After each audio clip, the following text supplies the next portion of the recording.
Minasyaitonirrajim. Bismillahirrahmanirrahim. Assalamualaikum warahmatullahi wabarakatuh. Waalaikumsalam. Alhamdulillahirabbil alamin wa bihi nasta'in ala umuri dunya waddin. Wassalatu wassalamu ala asyrafil anbiya'i wal mursalin sayyidina wa habibina wa maulana Muhammadin wa ala alihi wa sahbihi ajma'in, amma ba'd. Puji syukur senantiasa kita panjatkan kehadirat Allah Subhanahu wa taala atas karunia dan nikmatnya, terutama nikmat iman wal Islam, nikmat sehat walafiat, nikmat panjang umur, juga nikmat kesempatan, sehingga pada pagi hari ini kita masih melangkahkan kaki kita ke mushola Al-Ikhlas dalam rangka menunaikan kewajiban kita itu sholat subuh secara berjamaah, dan akan kita lanjutkan dengan kajian.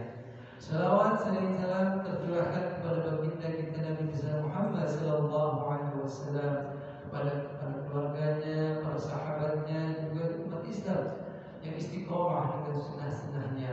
Mudah-mudahan kita dapat mengamalkannya dengan harapan mendapatkan syafaat baginda Rasulullah sallallahu alaihi wasallam yang kiamat nanti. Amin ya rabbal alamin. Tema sholat subuh yang kepada Allah, kita akan lanjutkan kajian kita pada pagi hari ini, yaitu masih seputar sholat. Dan tema pada pagi hari ini yaitu cara salam di akhir sholat. Sebelumnya kita bahas mengenai tasawuf akhir. Sekarang kita akan bahas tentang salam. Salam di akhir sholat adalah perbuatan yang disyariatkan. Kita ketahui bersama bahwa sholat diawali dengan takbiratul ihram dan diakhiri dengan salam.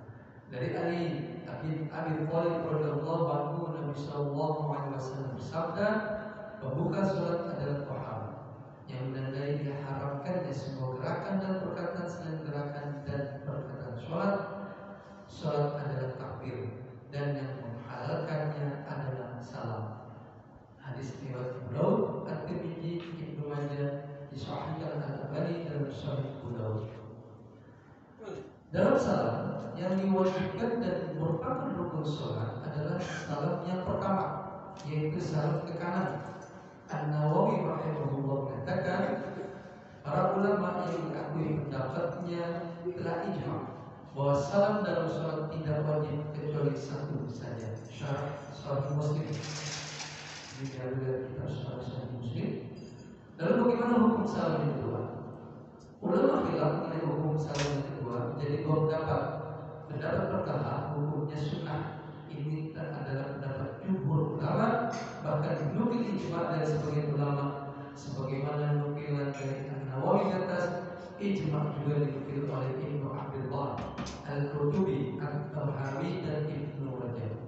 Di antaranya dari hadis dari Aisyah radhiyallahu anha yang berkata, pernah Rasulullah SAW sholat witir 9 rakaat.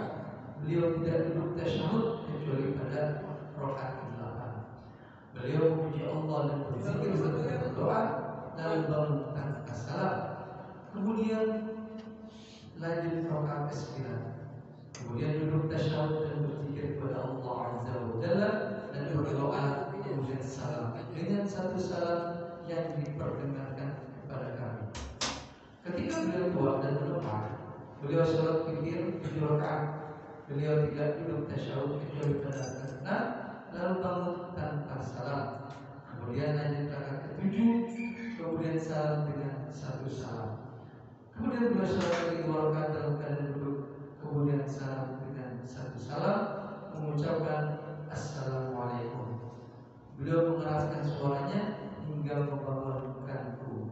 Hadis riwayat An-Nasai, disahihkan Al-Albani dalam Sahih An-Nasai. Dalam hadis ini Rasulullah SAW disebutkan pernah salam hanya sekali, menunjukkan bahwa salam yang kedua tidak wajib. Pendapat ini juga merupakan pendapat jumhur sahabat Nabi dan sahabat salam. Dari Nabi yang berkata tentang Ibnu Umar radhiyallahu anhu, Ibnu Umar pernah salam ke kanan hanya sekali saja. Juga terdapat riwayat dari Aisyah, Ali bin Abi Thalib, Salamah bin Al-Aqwa, Anas bin Malik radhiyallahu anhu, bahwa mereka juga pernah salam hanya sekali. Lalu bagaimana dengan pendapat kedua? Hukumnya wajib. Jabir bin Samurah radhiyallahu anhu, Nabi sallallahu alaihi wasallam bersabda, sesungguhnya cukup bagi kalian untuk meletakkan tangannya di atas pahanya kemudian salam kepada saudaranya ke kanan dan kirinya. Hadis riwayat Muslim. Dalam hadis ini dicukupkan dengan kata cukup yang mengisyaratkan bahwa salam baru cukup jika ke kanan dan kiri. Wallahu a'lam. Pendapat jumhur ulama lebih rajih dalam hal ini mengingat banyak nukilan ijma' dan riwayat dari para salaf. Adapun pendalilan dari hadis Jabir bin Samurah adalah pendalilan yang tidak sahih. Lalu bagaimana tata cara melakukan salam? Salam dilakukan dengan menoleh ke kanan hingga pipi terlihat dari belakang, kemudian menoleh ke kiri hingga pipi terlihat dari belakang sambil mengucapkan salam. Bagaimana hadis dari Ibnu Mas'ud radhiyallahu anhu, Nabi sallallahu alaihi wasallam biasanya salam ke kanan dan ke kirinya dengan ucapan Assalamualaikum warahmatullahi ke kanan, Assalamualaikum warahmatullahi ke kiri hingga terlihat putihnya pipi beliau. Hadis Abu Daud, Ibnu Majah, disahihkan Al-Albani dalam Sahih Ibnu Majah. Juga dalam hadis dari Amir bin Sa'ad radhiyallahu anhu, aku pernah melihat Rasulullah sallallahu alaihi wasallam salam ke kanan dan ke kiri hingga aku melihat putihnya pipi beliau. Hadis riwayat Muslim. Lalu bagaimana bacaan salam? Bacaan salam yang sahih dari Nabi sallallahu alaihi wasallam ada beberapa macam. Pertama, Assalamualaikum, sebagaimana dalam hadis Aisyah radhiyallahu anha di atas. Yang kedua, Assalamualaikum warahmatullahi, sebagaimana hadis Ibnu Mas'ud di atas. Juga dalam riwayat dari Ibnu Umar radhiyallahu anhu yang berkata, Rasulullah sallallahu alaihi wasallam ketika salam mengucapkan Assalamualaikum warahmatullahi ke kanan dan Assalamualaikum warahmatullahi ke kiri. Yang ketiga, Assalamualaikum warahmatullahi ke kanan dan Assalamualaikum ke kiri. Sebagaimana riwayat lain dari Ibnu Umar radhiyallahu anhu dari Wasi' bin Hibban yang berkata, aku berkata kepada Ibnu Umar, kabarkan kepadaku bagaimana cara sholat Rasulullah SAW. Maka Ibnu Umar menceritakan tentang takbir, lalu beliau menceritakan tentang salam. Beliau menyebutkan bahwa salam Nabi adalah Assalamualaikum warahmatullahi kanan dan Assalamualaikum ke kiri. An-Nasai disahihkan Al-Albani dalam Sahih An-Nasai. Adapun ucapan salam dengan tambahan wa barakatuh adalah riwayat yang syadz. Syekh Abdul Aziz At-Tarifi mengatakan, adapun tambahan wa barakatuh maka tidak ada asalnya. Ini ada dalam naskah Abu Daud dan nampaknya tambahan ini terselipkan dari naskah yang lain, bukan dari riwayat tersebut. Adapun tambahan ini ada dalam riwayat tersebut naskahnya Abu Daud, maka ini tambahan yang syadz. Sifatun salatin Nabi. Semoga ulasan yang kita bahas pada pagi hari ini tentunya menambah pengetahuan kita di dalam beribadah, terutama ibadah sholat. Dan tema pada pagi hari ini adalah tema salam, yang kita mulai dari takbiratul ihram sampai dengan salam pada pagi hari ini merupakan rangkaian dari kita menyampaikan satu dua buah hadis, bahkan firman Allah. Tentunya ini salah satu dalam rangka meningkatkan keimanan dan ketakwaan kita kepada Allah Subhanahu wa taala dan tuntunan baginda Nabi Muhammad sallallahu alaihi wasallam.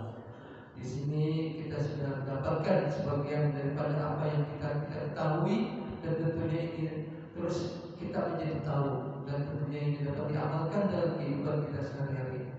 Mengenai salam ternyata ada 3 yang dilakukan, dan tentunya semua pendapat ini dapat dilakukan oleh kita semua. Oleh karena itu mungkin sebagian dari saudara muslim kita melakukan yang ketiga-tiganya ini yang kita sering lihat. Ada yang mengucapkan Assalamualaikum saja, ada yang mengucapkan Assalamualaikum warahmatullahi, ada yang mengucapkan Assalamualaikum warahmatullahi wabarakatuh. Namun dari ketiganya itu semuanya bisa dilakukan. Hanya yang wabarakatuh itu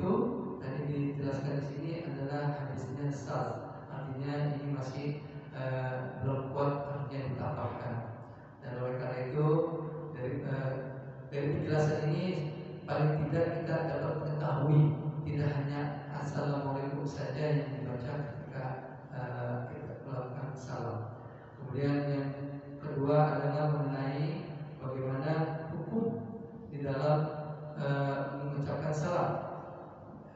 Jadi ulama menyatakan bahwa salam yang pertama itu yang merupakan salam yang wajib. Atau pendapat ulama adalah salam tidak dalam sholat tidak wajib kecuali satu saja. Ini dibahas di dalam syarah Sahih Muslim. Namun untuk salam yang kedua, ulama khilaf hukum salam kedua menjadi dua pendapat. Jadi pendapat yang pertama adalah sunnah dan yang pendapat yang kedua adalah wajib. Mudah-mudahan penjelasan yang singkat ini membuat kita semua baik yang mendengarkan maupun yang hadir pada pagi hari ini senantiasa diberikan istiqomah di dalam menuntut ilmu, karena ini merupakan bagian kita dalam kehidupan ini untuk selalu senantiasa belajar. Demikian yang dapat kami sampaikan. Mohon maaf atas segala kekurangan yang wabillahi taufiq wal hidayah. Assalamualaikum warahmatullahi wabarakatuh. Waalaikumsalam.